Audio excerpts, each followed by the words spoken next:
What is up, theology nerds? This is Trip, and you're listening to Homebrewed Christianity.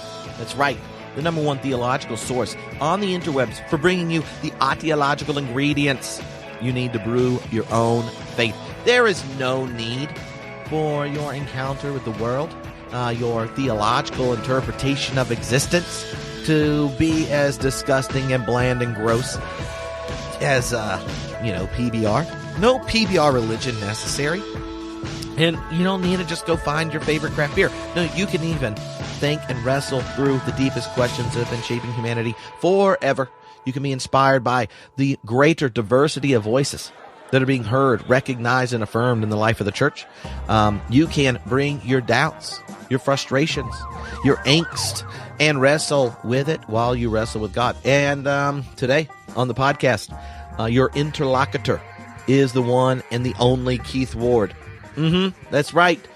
He was a former philosophy professor at Oxford. He has published a whole bunch of books recently. Christ and Cosmos is a very, very recent production. The Christian Idea of God, which is a kind of philosophical presentation of Christian theism. And today on the podcast, you're going to get to hear his visit to the Cosmic Campfire, that online reading group that I did with my friends Mike Morrell and Science Mike, or Trippin' Mikes. That's what I like to say. It's like Mike and Ike's, but two mics and a trip. Anyway, if you go to cosmiccampfire.party, you can not only sign up now and get everything that was in the Cosmic Campfire experience. You can get the videos and the audio and all that kind of stuff right there in the top right-hand corner at cosmiccampfire.party. But you can get a ticket to come to the Cosmic Campfire event, February 1st and 2nd. cosmiccampfire.party. 1st and 2nd in Chapel Hill, North Carolina. We're bringing in some amazing guests, having some bring us digital wisdom. We are going to be wrestling with the ideas put forth by Joan Roughgarden, by Robin Henderson Espinoza, by Barbara A. Holmes. We are going to also encounter some spiritual Sherpas. That's right. They're going to be there. That's a way that if you are coming and you want to participate and facilitate some conversation, you can do that. We're going to have some live podcastery with Homebrewed Christianity and Science Mike. There'll be some, we have a brewery sponsoring happy hour. We have literal s'mores to be roasted. And we're going to go to a hardcore 90s arcade. There's a bunch of exciting fun that's going to happen at the cosmiccampfire.party. So, you should come. I'm just saying, February 1st and 2nd. If you're hearing this after that date, then, I'm sorry. But there's still an option. You can join the Open and Relational Theology group. Just go to openandrelationaltheology.com. Openandrelationaltheology.com, and you'll be able to sign up for 6 weeks of reading 6 different thinkers. Me, my buddy, Thomas J. Ord, author of the brand new book, God Can't. Yeah, it's a very clear title. God Can't. Can't do what? Some things. Once you say God can't, people start to get awkward, and open and relational theologians know better. But if you want to join the Open and Relational Theology reading group, go to openandrelationaltheology.com, and there you can join the reading group. Me, Tom Ord, we're going to read amazing people like Marjorie Suhaki. We'll read Keith Ward, who you're about to hear from. We're going to read Terrence Fretheim, Karen Baker, Fletcher, Boom Shakalaka Laka, Sir John Polkinghorne. I don't know. If he has a Sir on his name, I feel like it should use Sir John Polkinghorne, different voice. So I'm just saying, Clark Pennick. We're going to read Clark. Anyway, there's 6 weeks, 6 different thinkers. We'll wrestle with them. You will get to read them. You'll get introduced to their thought. You'll get to wrestle with the question that their particular article or chapter's on. And then Tom and I will make sure we give at least 2 or 3 other answers to the question they're asking. Because, you know what the best part of a theological reading group is? Not getting answers, but cultivating better questions. So, yeah. Anyway, you're about to hear from Keith Ward. He's awesome. He was over in England videoing all the way into the Cosmic Campfire group, and that was pretty sweet. So prepare yourself. Make sure you visit cosmiccampfire.party and enjoy.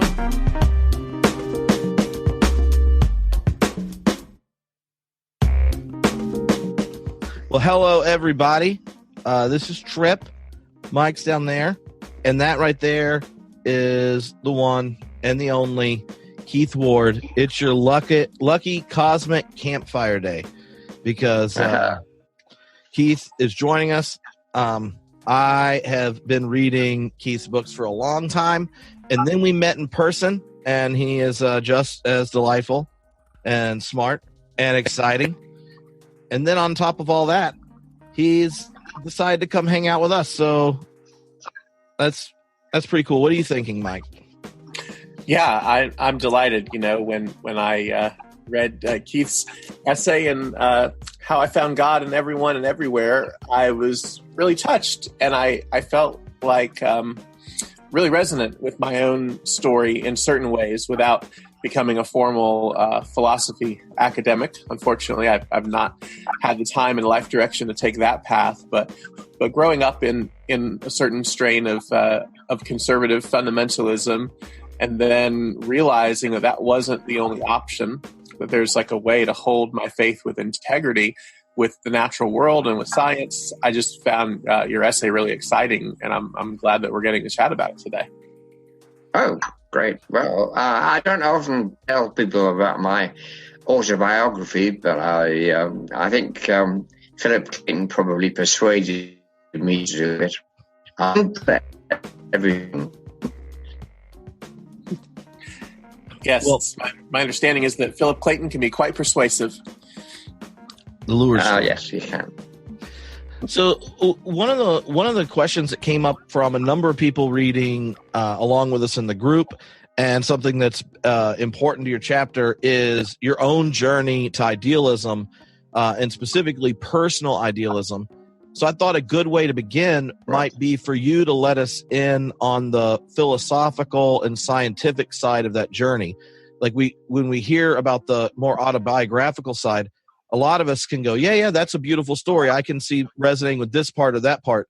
But as an academic, well, how did you come to see materialism as bankrupt and to really move beyond it?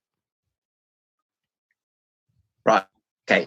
Well, I've always taught in universities in the UK, off in Glasgow, I went to St Andrews, and then Cambridge and London. So that I've always taught philosophy.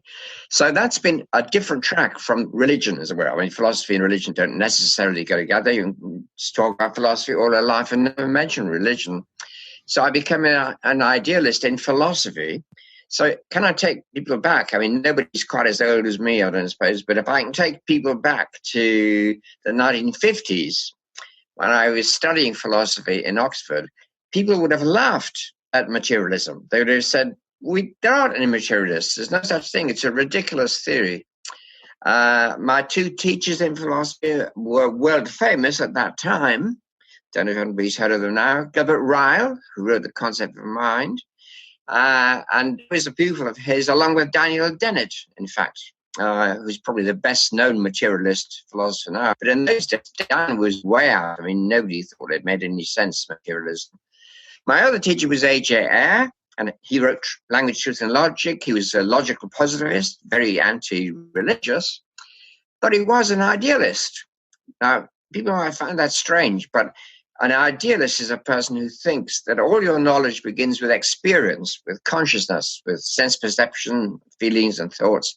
And then in the extreme form, it says you construct the physical world out of your experiences, you know. So that's what idealism. I was brought up on a form of idealism which was non-religious at all. It was just say consciousness is different from the brain.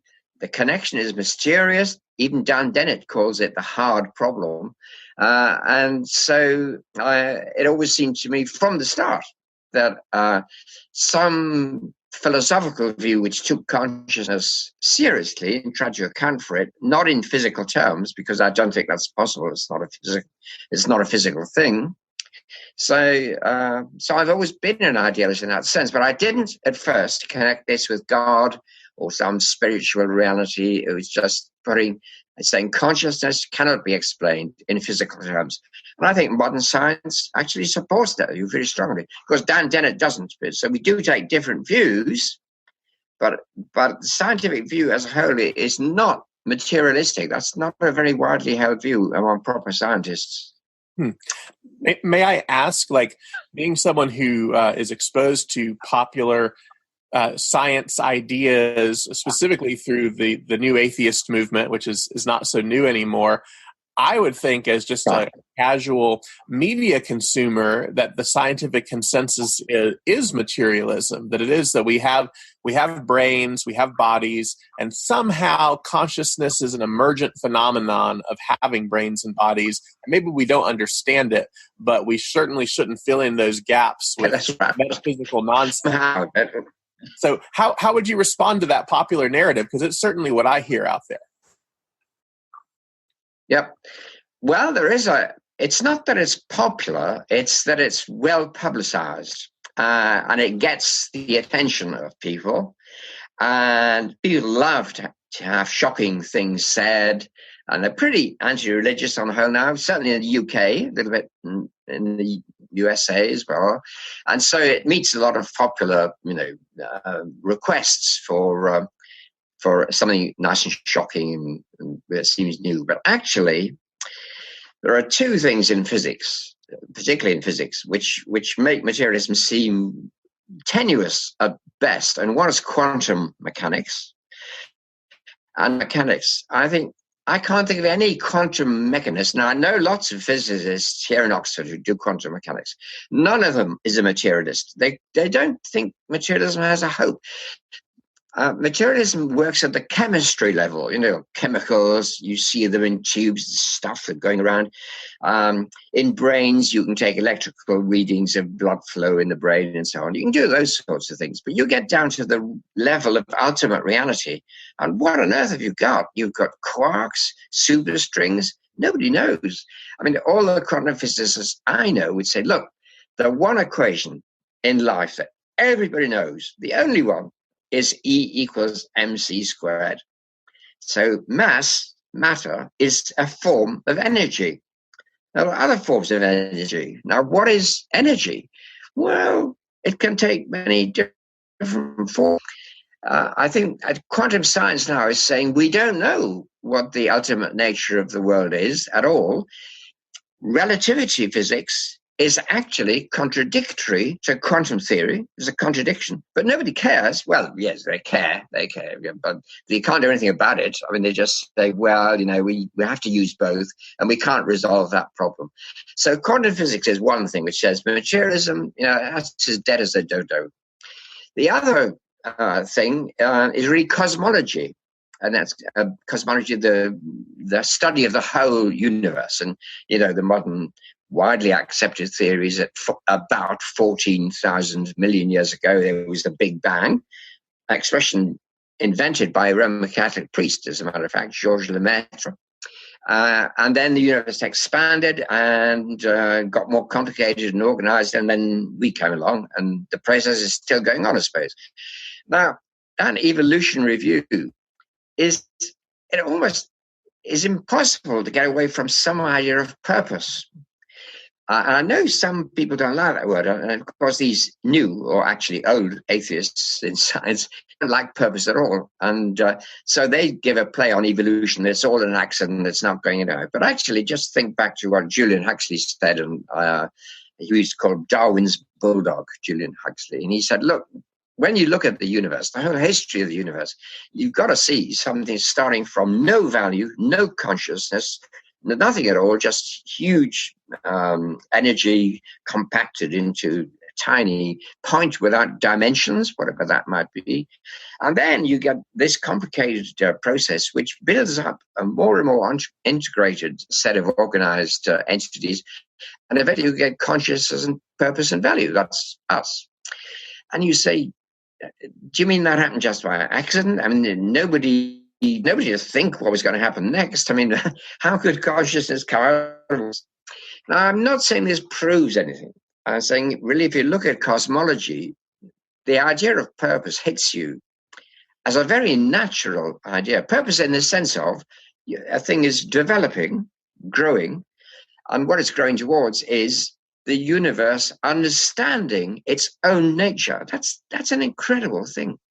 and not only understanding its own nature, but able to change it a little bit. We can change human nature a little bit and invent robots and intelligent forms.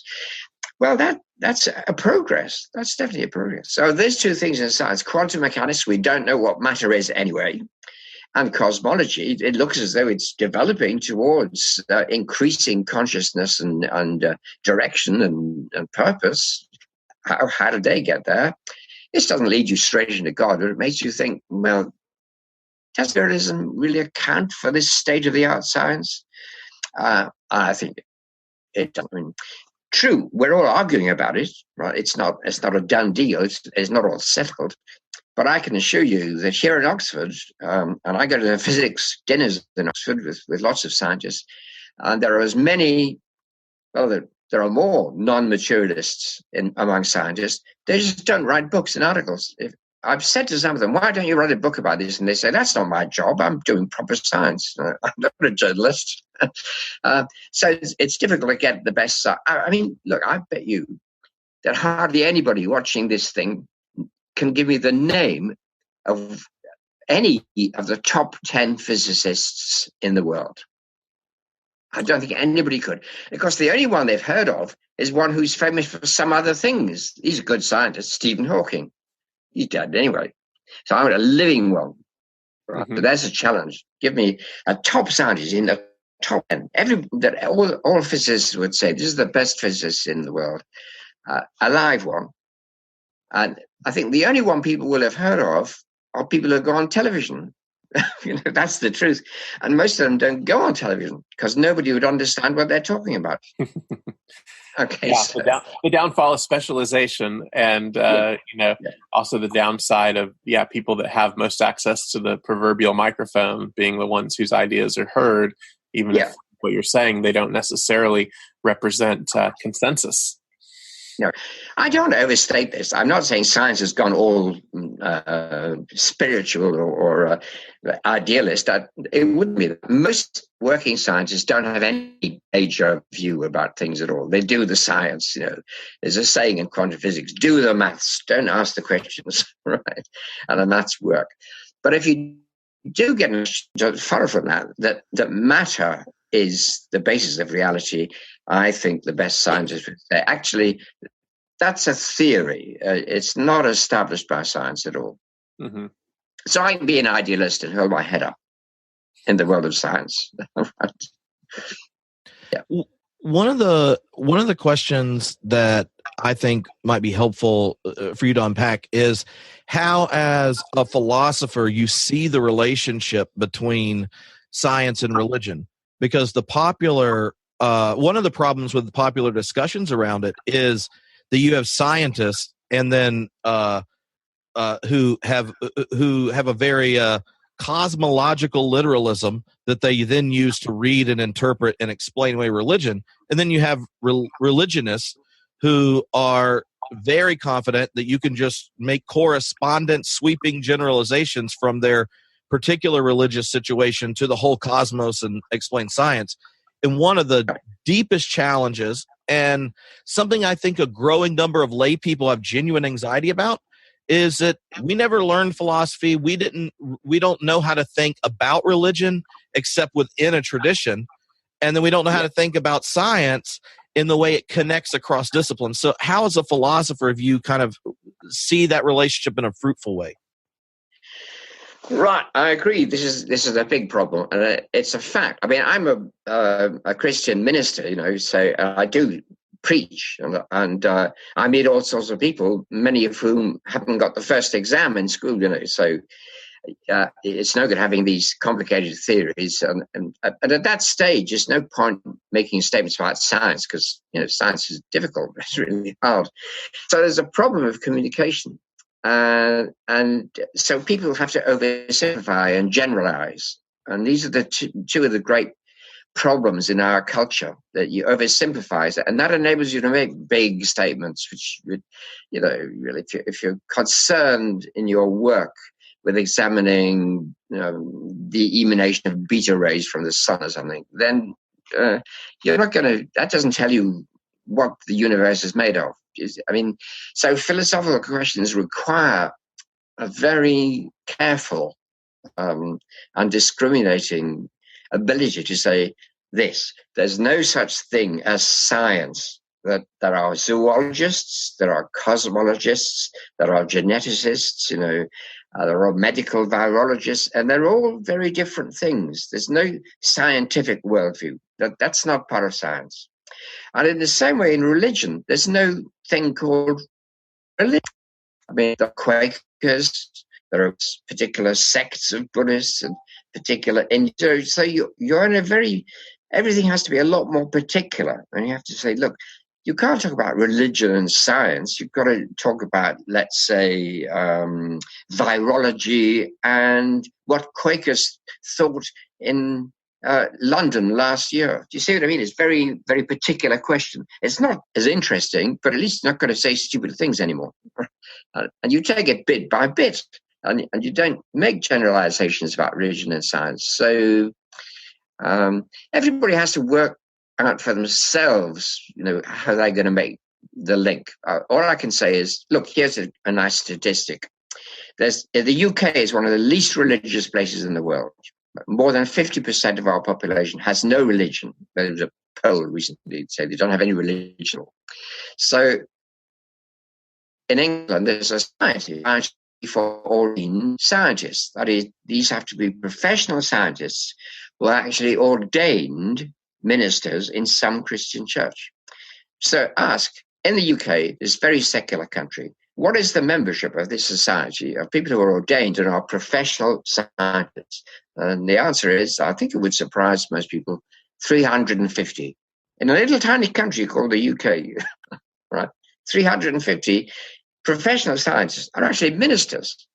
They don't have a church. They don't do that, but they've been ordained. In Britain, you can get ordained and do your job. Just go. And so that's a statistic. You can't say there's a war between religion and science when you got all these ministers who are actually professional scientists.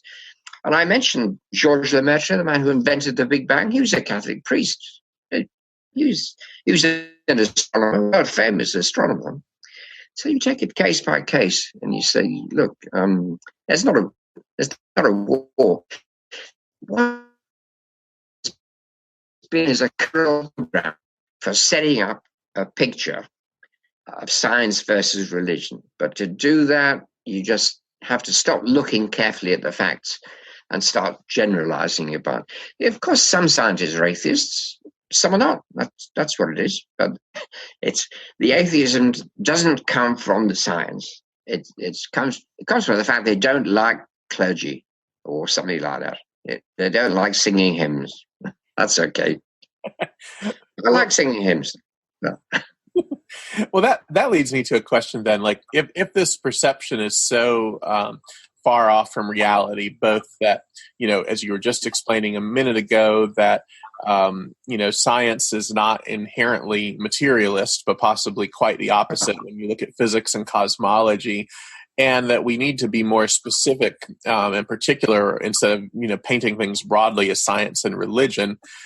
And yet there is this sort of general, in the UK, it sounds like certainly, and also increasingly so in the US, even though we're considerably more religious as a culture, a growing disenchantment with religion and with faith expressions. Yeah.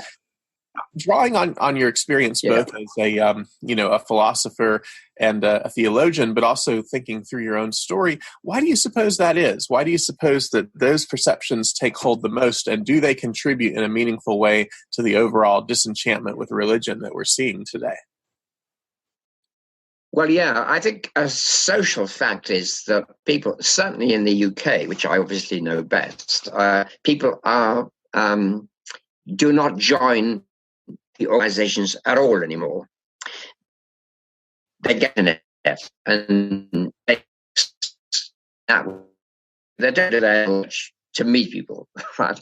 But they don't feel the need for that. There's no communal need for religion. And anyway, on a sunny day, you want to go to the beach or you want to do something interesting. So there's not a pressure to go to church or to be religious, so people can do other things. Why should they sing hymns if they don't like to? So I think there's a general social move. And then there's all this stuff about child abuse, and which is not good for religion. You say, oh, there's a lot of hypocrisy, there's a lot of deceit. Well, there is everywhere. That's true, and that's bad. I'm not defending that at all. But it leads to this sense these institutions are somehow toxic. You don't touch them. So I think that's a feeling. And, well, there was a great Archbishop of Canterbury. He's the boss of the Church of England. The Archbishop of Canterbury. He's a theologian as well. And when he was Archbishop, every morning, I am told, he used to bang his head on his desk in Lambeth Palace, which is where he lived, and say, I hate the Church of England. Right. So, if you get into any big, complicated institution, you're going to have a lot of things there you hate, because that's what human beings do to institutions. They're ambitious, they're intolerant, they like to get their own way, they hate everybody else. So that happens in churches. If you're not in a church and you join a little spiritual group, it happens there too, right?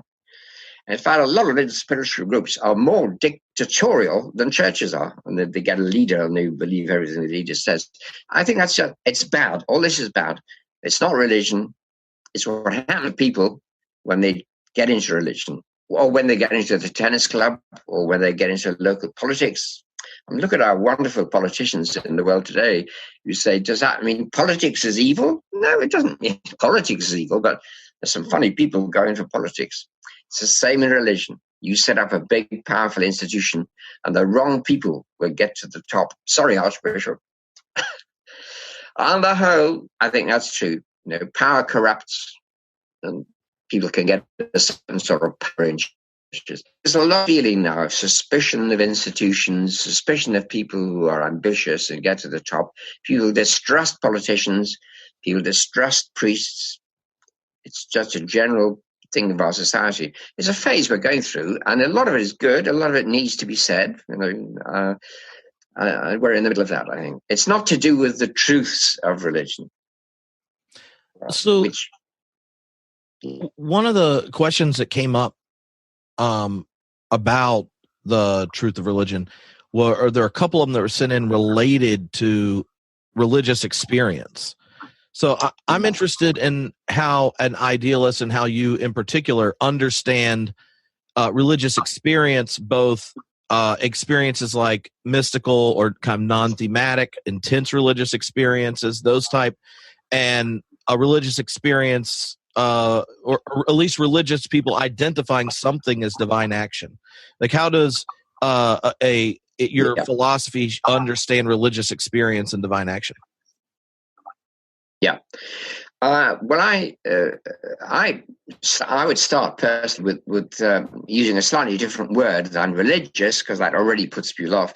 And I talk about transcendent experiences, or experiences of transcendence. And I've personally, I used to be an atheist, you probably know, but I still had experiences of transcendence, that is, of something other than human and of greater value than most humans manage. And it came to me through music mostly, and not just move me, but music. It was as though something of transcendent value was coming through the music of, whoever it is, Bach or Wagner or Mozart. And you get it from art, and you get it in morality. You have experiences where you come back to something and you say, as people who are, I've got to do something about this. I feel moved to that. I think that's a transcendent experience. It's not as though you're meeting a person in the sky or something, but it's just you feel this is something bigger than me that I've got to respond to. So that's where I start with religious experience. Is there anything in your life that you feel has made you, has almost hasn't literally made you, but it's made you feel that you ought to be living in a certain way or doing a certain thing that you might not ordinarily want to do. And I think that's the beginning of religious experience. You don't have to be in a church to get that sort of thing. And of course, there are bad experiences of transcendence too. It's not all good. So again, it's not a straightforward thing. But I'm sure that most human beings have had experiences where they think this goes beyond just the ordinary thing. It's an experience which is changing my life. It might be a small enough thing. They might not talk about God. Anyway, that's where I'd start. And I'd say, if you start there, you might be able to identify that as God in the end. You might, or you might not. I would. And how do you see something like responses where they're like, oh, well, let's, you can see what your brains look like when you're praying, or you have like contemplative processes and things like that. When Dan Dennett, responds to you and says, oh yeah, we've had these experiences of the transcendent. It's really great, kind of fan fiction that your brain gives you the opportunity of enjoying of sorts. Like, what's deficient in that type of response? Well, you may know I had quite a long conversation which went on YouTube with Dan Dennett, and he's a delightful man, and we agreed about lots of things, really. But you're quite right in the end. The sort of thing Dan would say is these experiences are the most important things in life, but they don't actually show you that there's any spiritual reality out there.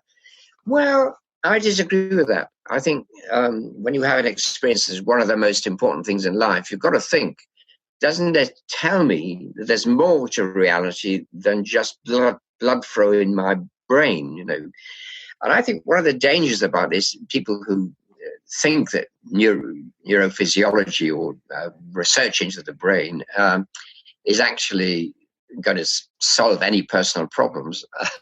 It's just not. It's just going to tell you with the brain when you think about something. But it doesn't answer the existential question, the question, how am I going to live? What am I going to think is important? How am I going to respond to the moral challenges that I face? So it's that bit. These conscious decisions, decisions about your own feelings and thoughts, and how are you going to respond to them as a sort of response to challenges to goodness. Okay. And I think good religion is about that, about feeling that something that you haven't just invented is challenging you to live in a certain way. And it's that element. I mean, I know there are people who don't talk in terms of respond. They wouldn't talk about God.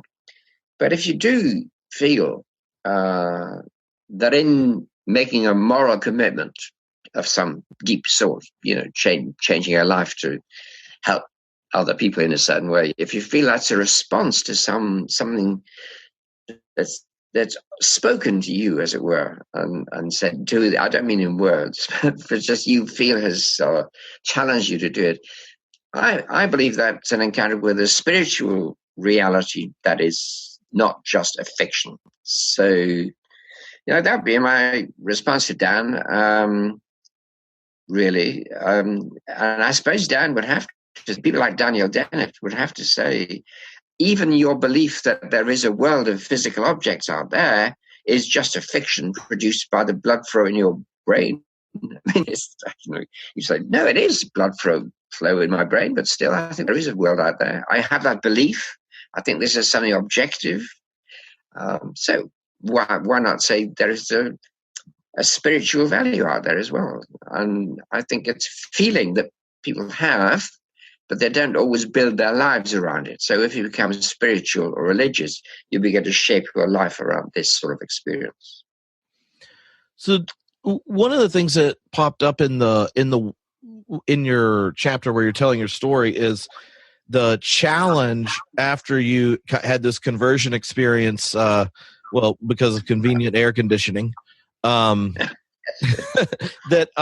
there were a number of issues where there was a growing gap between your experience of God and Christ in the conservative evangelical congregation and the explanation they gave you, be it the problem of evil and suffering, how a loving God would send your dad to hell, and then like biblical literalism and such.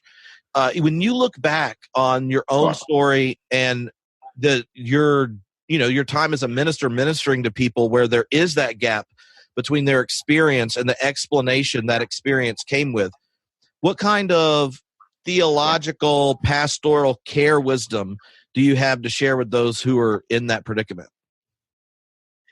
Well, I would think that there are real important spiritual experiences which are life-changing. And you're right, I myself had a conversion experience in a fundamentalist sort of church, and it changed the way that I lived. That was certainly true.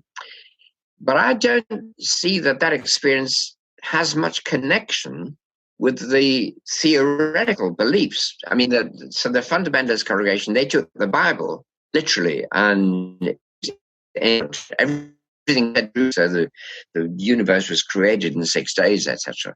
Now, the first thing is, no major theologian in the Christian world has ever said that. No Christian theologian, Augustine, Aquinas, Anselm, the whole lot, they thought Genesis was just an allegory. It wasn't really saying there were 6 days. So, first of all, the fundamentalists didn't know their theology. That was the first thing. They just didn't know all the great Christian writers who explained or thought that the Bible wasn't literally true at all. There was lots, some of it is literally true, but, lots of it is about more symbolic ways of speaking. God rides on the clouds and sits on a throne, etc. That's just symbolism. So that's the first thing. So I think, of course, in the Protestant world, in the Catholic world, the Bible, I have to say, doesn't raise the same sorts of problems. But in the Protestant world, people tend to have nothing else but the Bible. And then they read the Bible as it was an engineering textbook. So it tells you how big the ark was, and then you can work out how the dinosaurs couldn't get in, so they had to be left behind, and they go into all sorts of ridiculous details. So it's not an engineering textbook. It's not like that. It's more like a lot of different records by a lot of different people over hundreds and hundreds of years of how they're experiencing transcendence. And they're building this up into a story of the relationship of this community with God. And they use all sorts of different images and symbols to do this. So, two things that the history of theology, as it's been written by people like Aquinas and Augustine, you realize they don't take the Bible literally. They have a spiritual interpretation. And the second thing is, the Bible is not a textbook of what happens in the world literally, not a set of photographs. It's a record of people's spiritual experiences in very different historical contexts. Some of them good, some of them bad, but you can see how it all develops into a tradition.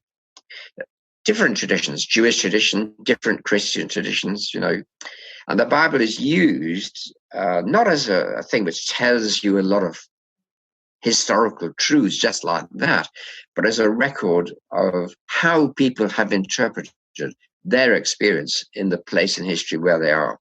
So you need a different attitude to the Bible, really. See it in a more symbolic and expressive way. It's more like poetry than it is like physics. That's what I think, anyway. Mm-hmm. I have a follow-up question to that. Reading your essay and hearing your story, your early fundamentalism was tempered and transformed not only through your encounter with philosophy and science, but also you mentioned your encounter with Vedanta expressions of Hinduism. Oh yeah, that's inner right. Spiritual encounter. So I'm curious how your Vedanta encounter has influenced your Christianity, and how your Christianity maybe has impacted how you encounter this very rich non-dual Hindu tradition. Well, you see, as I've said, I was a philosopher anyway, and with an idealist view. So I had a sort of view of the universe as not just material, but as expressing a spiritual reality of some sort. With that general belief, I was open to different ways of interpreting that spiritual reality. Now, then, when I got converted in a Christian church, a very specific interpretation of that reality, the Jesus Christ, was experienced by me. But I never, so it was real. It was a real life-changing experience, but I never thought it was the only possible sort of experience anybody could have. So I was always open to looking at the sorts of other experiences that Hindus or Buddhists or Muslims had and seeing how they interpreted things. You can't believe everything at once, of course, but then I don't believe lots of things in the Bible. I mean, when people in the Old Testament said you should go and kill the Amalekites, I think that was a pretty bad idea. So there are things say, no, I don't like that bit, but it's still wonderful about God being a God of justice and mercy, and what you need to do is care for the poor. Yeah, I think those things are great. But you can find these in other religious traditions as well. So then it happened. How did it happen? Well, Indian religion, or religions, there are hundreds of them, have a very fine and long philosophical tradition behind them.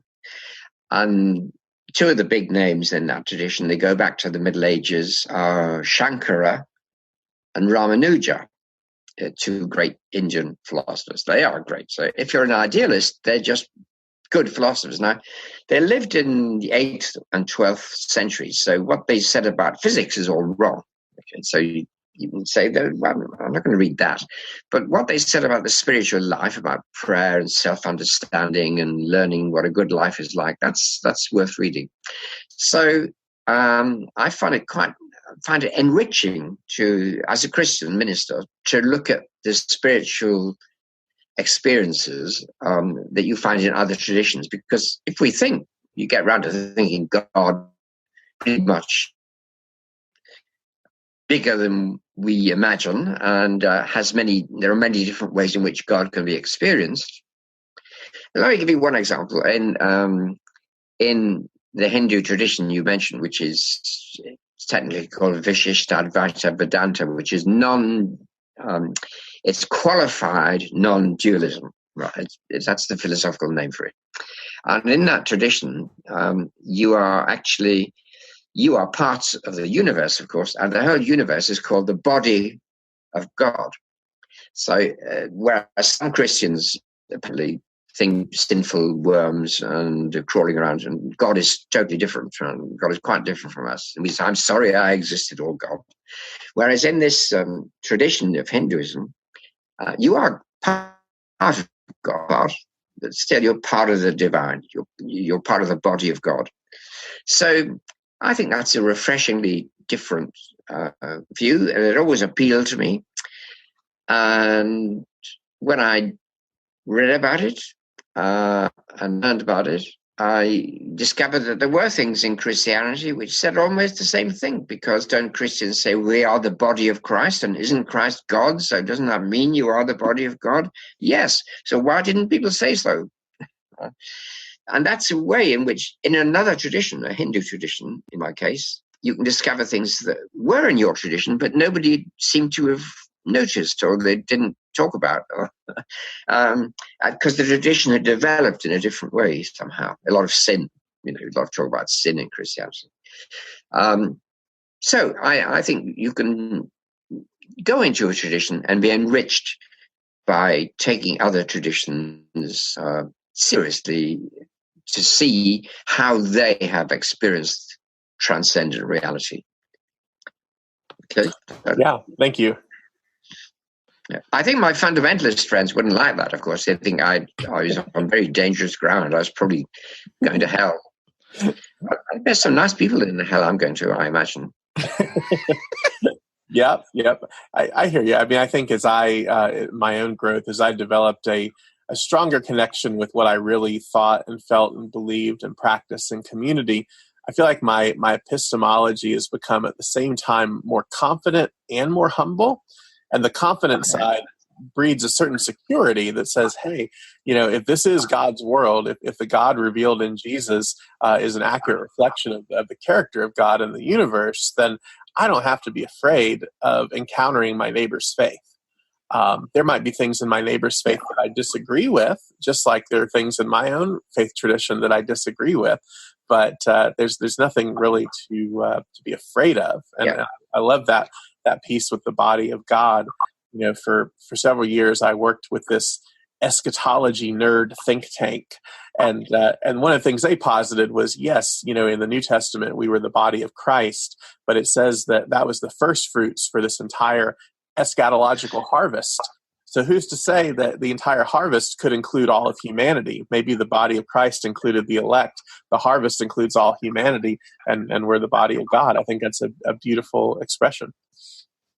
Yeah, I do. And interestingly, some Christian feminist theologians have picked it up, not always knowing where it was first said in India, but they still find that a more positive and creative image, that you're not a little sinful worm. You are actually one with God, and capable of being even more so.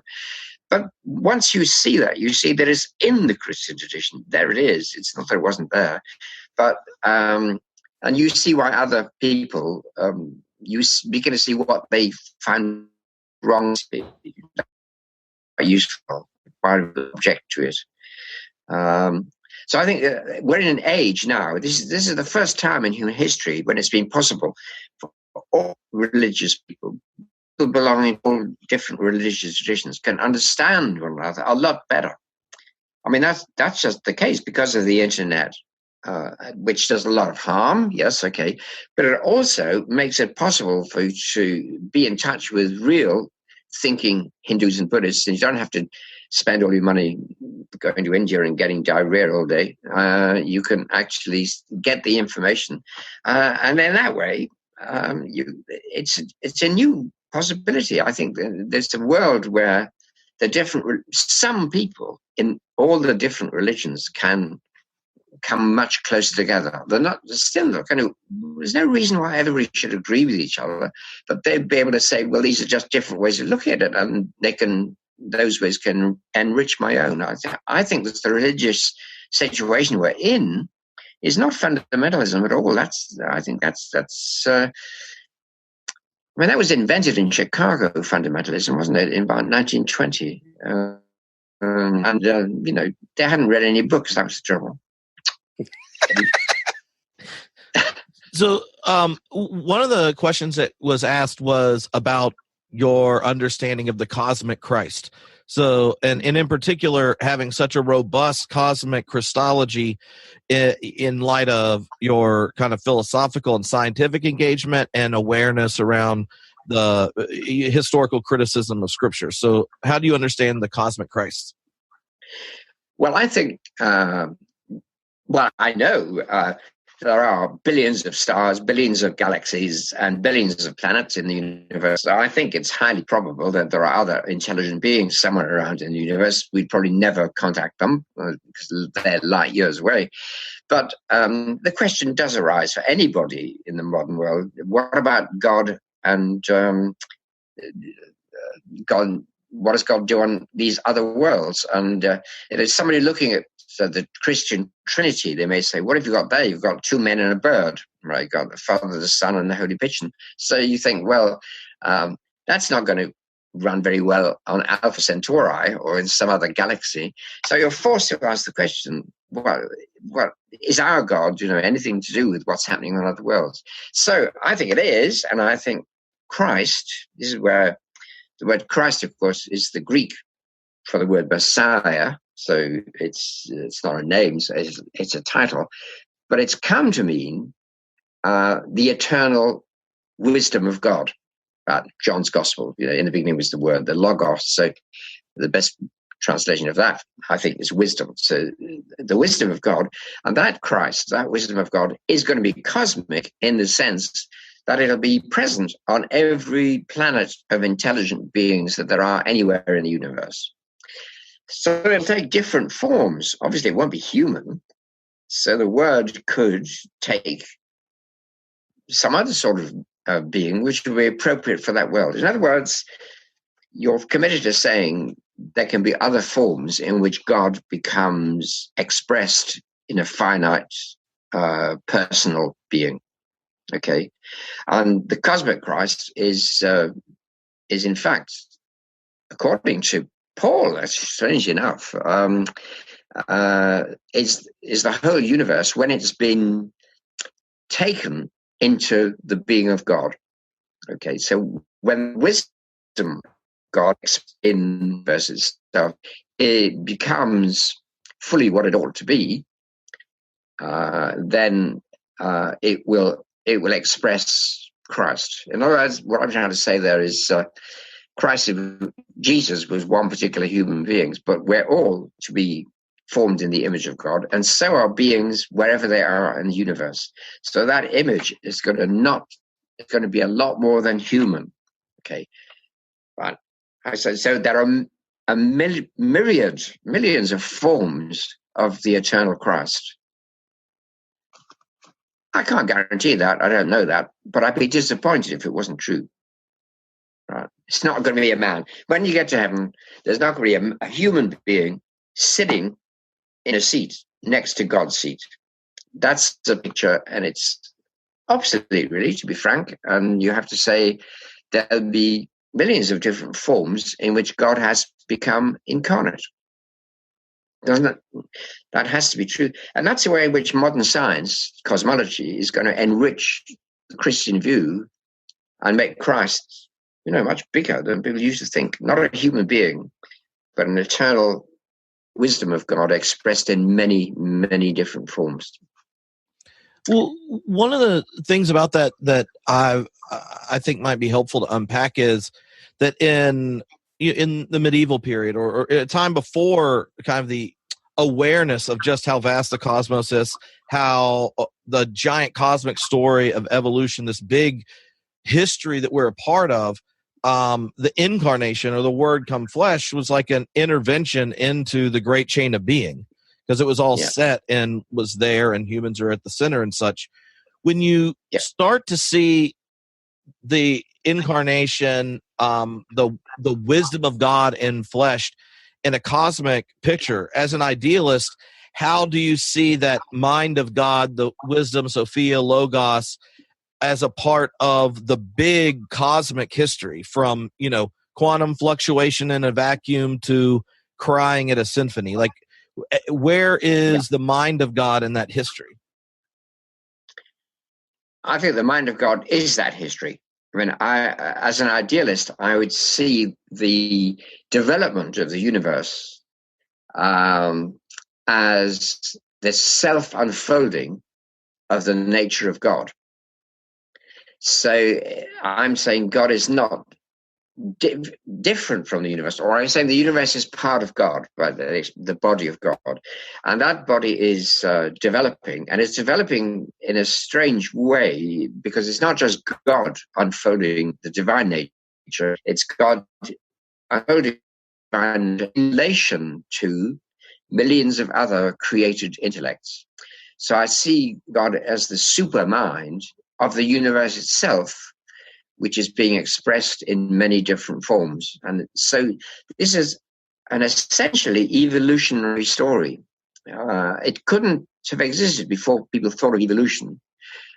So it is a positive contribution of science, actually, to a religious view, that it leads you to think we are going somewhere. This is not the center of the story, we're not the end of the story, but parts of the story, which is going to involve the whole universe being transfigured into God's full self-expression.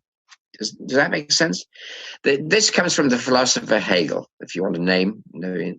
But Hegel is so obscure that.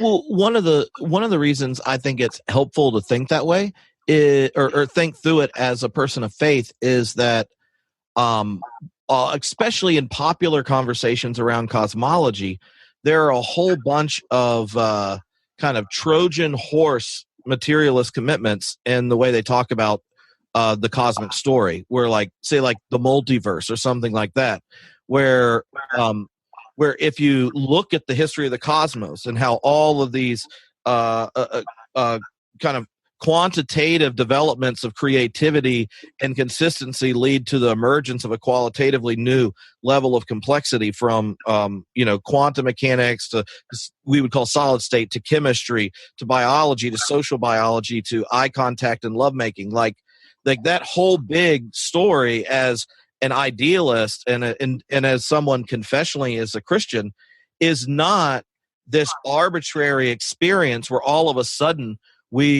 our consciousness flickers on in a world without meaning, purpose, value, and go, oh shit, we're lucky, right? Like, you get to look at these seemingly ginormous list of improbabilities as not randomness, but the creative culminating investment of the divine mind into the other, and our responsiveness to it as the receiving or embodying of that mind.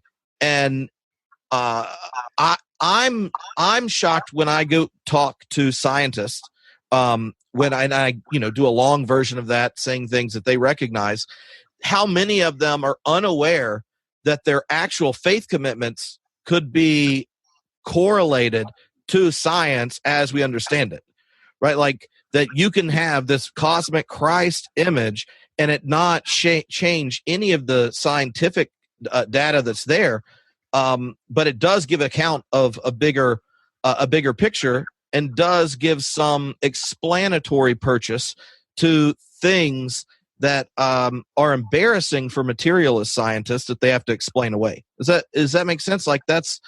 Yeah, it makes perfect sense to me, and that's what I meant to say, really. So I think that's great. And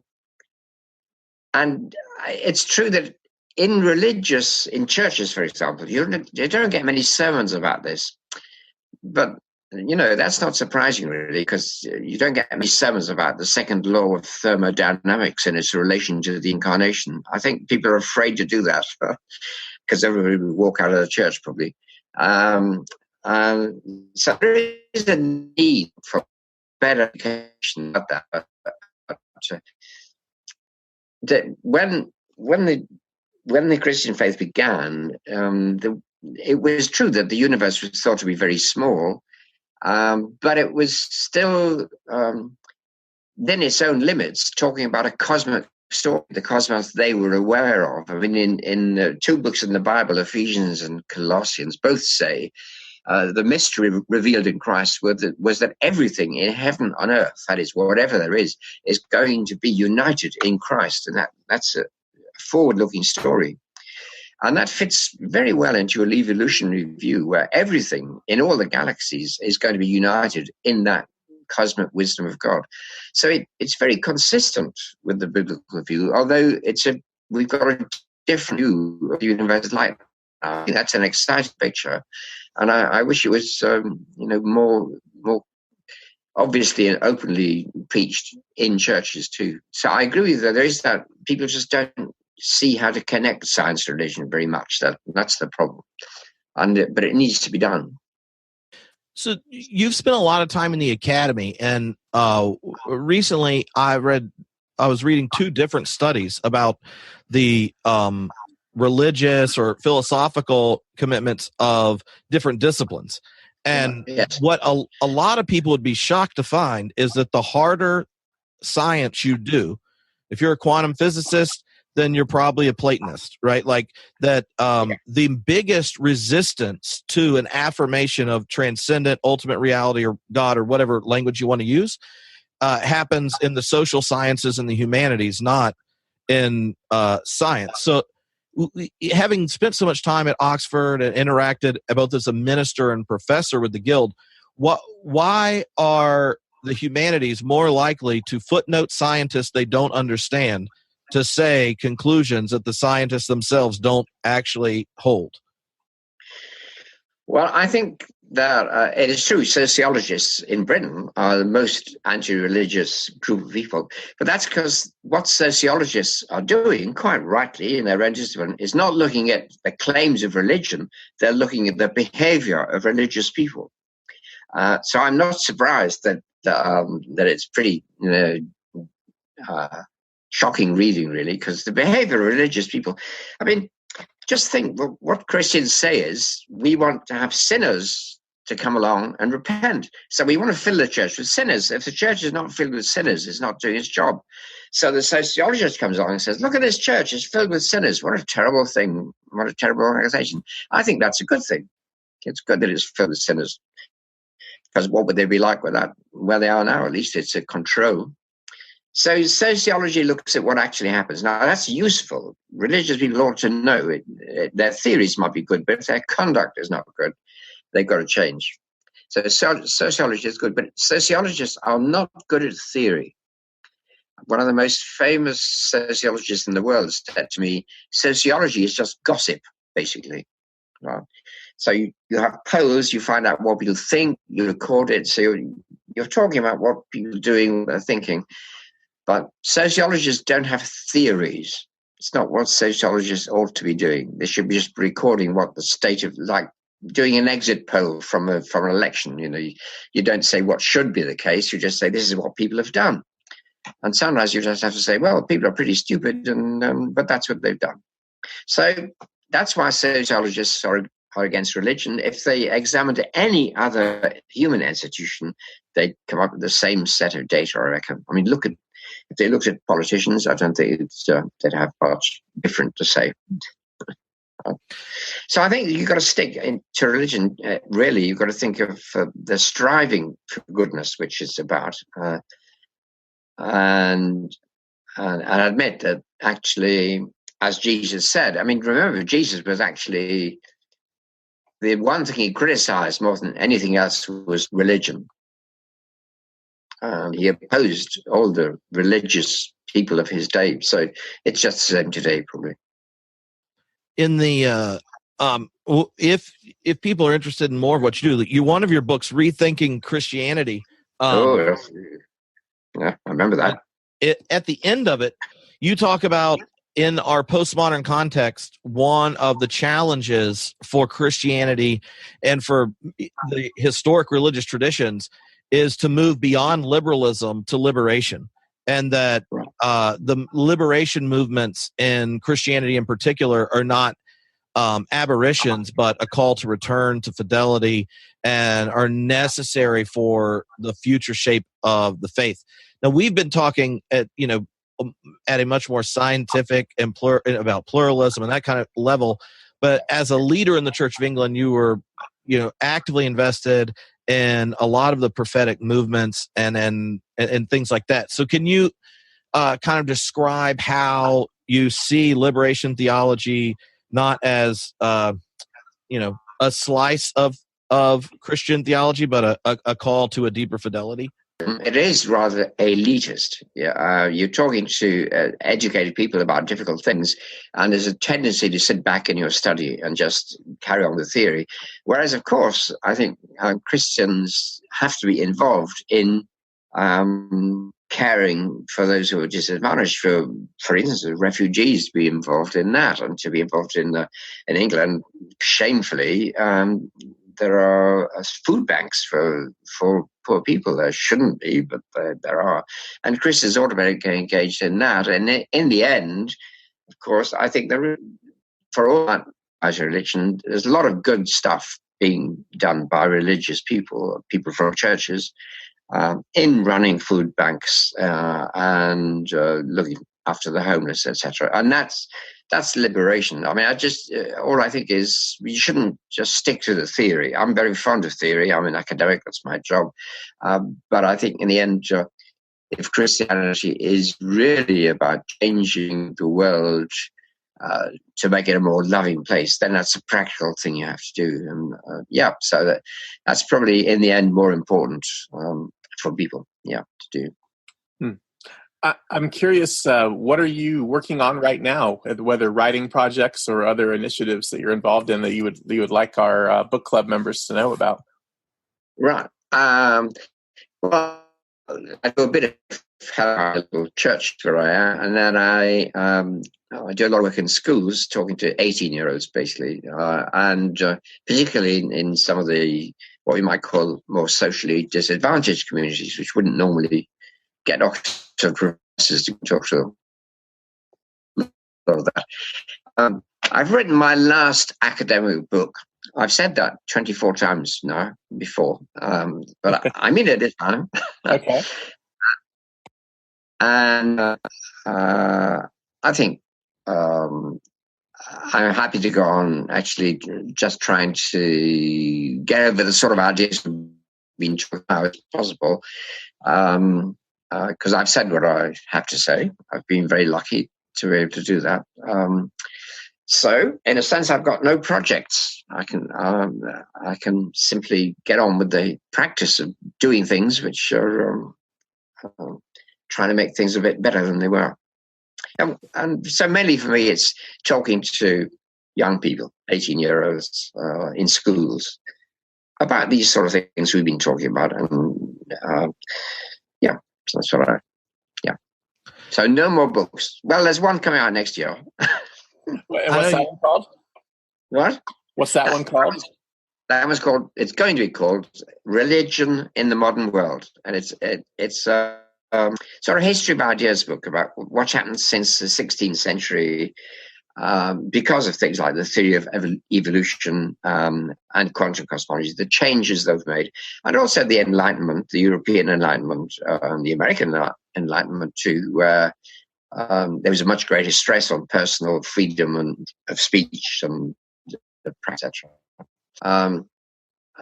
So the impact of that on religion and the state of religion in the world. So it's about religion in a broad sense. Although I do say I'm a Christian, but I think if you're religious, you've got to be something more or less, even if you invented it yourself last night on the sofa. So I put myself down as a Christian, but it's a very broad view of spirituality or religion. Excellent. So one of the things about that, I'm interested about religion in the modern world. Like, how would you describe our current religious climate in contrast to just the one that existed, 100 years ago, let alone 500 years ago? Like, what are the you mean worldwide, or in the West? Like, like thinking of the religious situation of, of those of us in the group. I think there's a lot of people in here that were born in different parts of the church, different religious traditions, or outside of it. And yet the idea of asking the big questions humans have always asked around campfires, and calling it a cosmic campfire, because now you have science, philosophy, all the different religious traditions and their expressions, and your secular friends are sitting there, and that's a new thing. So what does religion look like when it's not the one building the fire and handing out the marshmallows? We don't do that in Britain, but I have experienced it in California. But I think in the West is very different from religion in the rest of the world. It's completely different. And what we're doing is we're fighting in the West a cultural war. And we can see this in politics too. There is a cultural war between the liberalism, which is a consequence of the Enlightenment and belief in human freedom and dignity, a sort of humanistic view, and a very different conservative,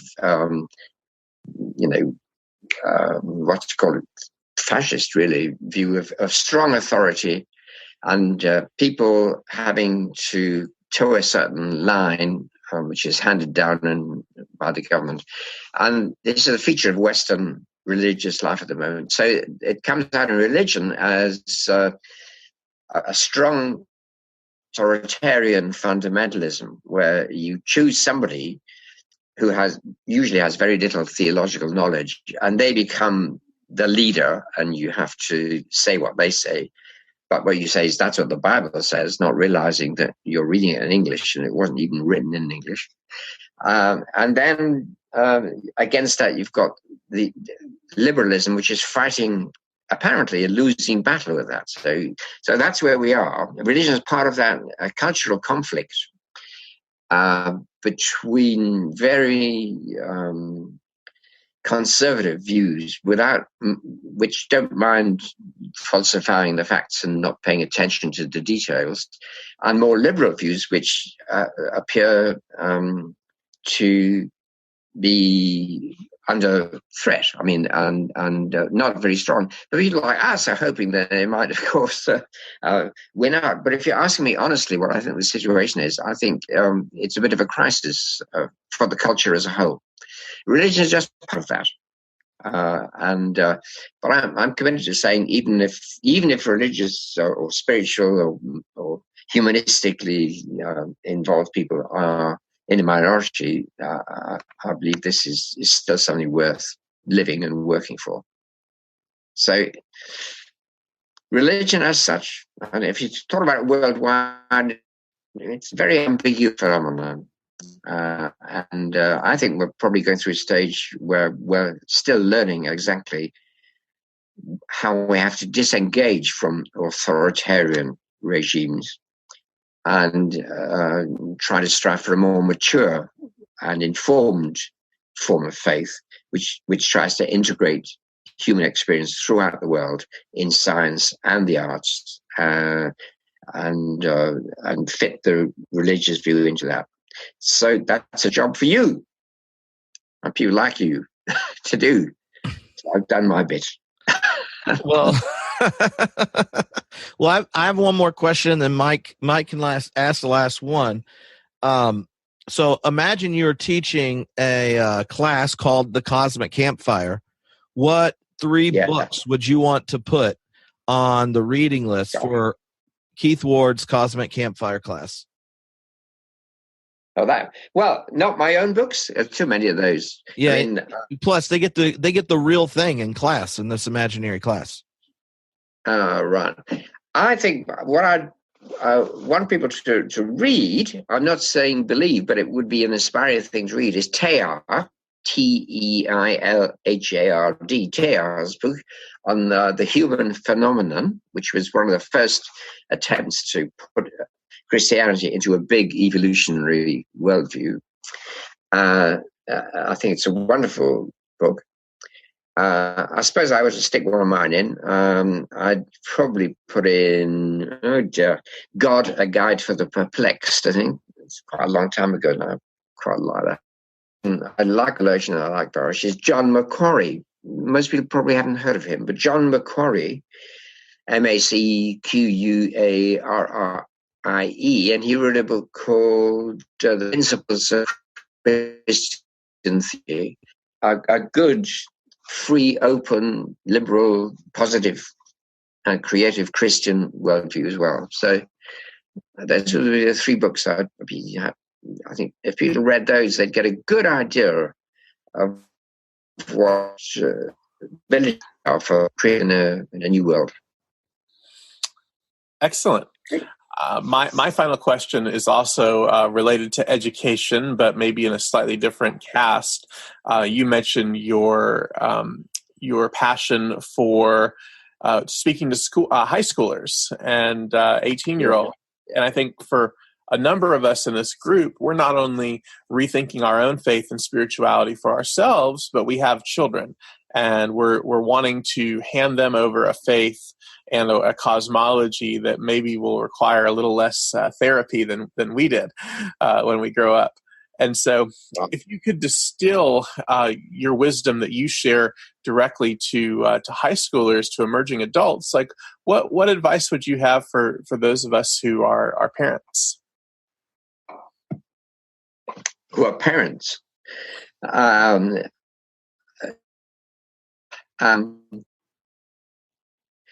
would say the Enlightenment values of thinking critically for yourself, they're very important. But it's equally important to think positively. And I think you can be critical about everything, and that's a very negative thing. So you've got to be both critical about beliefs, all beliefs, materialist ones as well as religious ones. But you've also got to be open to different sorts of human experience. And those are the two qualities I think are most important: criticism and openness. And if you can have a faith which is critical and open, and you don't say, this is the truth, this is the truth, and it's not open to criticism, and I don't have to look anywhere else. That's a bad sort of faith. So I want to, in my situation in Britain, the young 18-year-olds usually contact religion. They're always putting over the positive things. That's a great hobby. You don't have to fight the bad things because they don't know anything about them anymore, right? So they don't know anything about religion. all those quarrels about the Reformation, nobody knows about them anymore. So you can start again, put out a positive view, and just excite people with new ideas and different ideas, and say, why not? Why not look at it this way? And don't fall for people who say it's the truth. That's what I do. Probably doesn't work. Well, I like that. I think that, with my own children, it is sort of a blank slate phenomenon. They don't necessarily have the baggage that I grew up with. And so it's an awesome opportunity and responsibility to help give them some tools for faith formation. So I like what you said there about critical thinking on the one hand and openness on the other hand. And maybe curiosity is the nexus where both of those meet. Well, I speak to you both again, and I look forward to meeting perhaps both of you, but certainly Trip, meeting the American Academy of Religion, which is going to be fun next week. Oh, yeah. It'll be fun. Looking forward to it, Keith. Okay. Yeah. So thanks for the opportunity. It'll be fun. I hope so. Yeah. All right. Yep. Talk to you again. Thanks.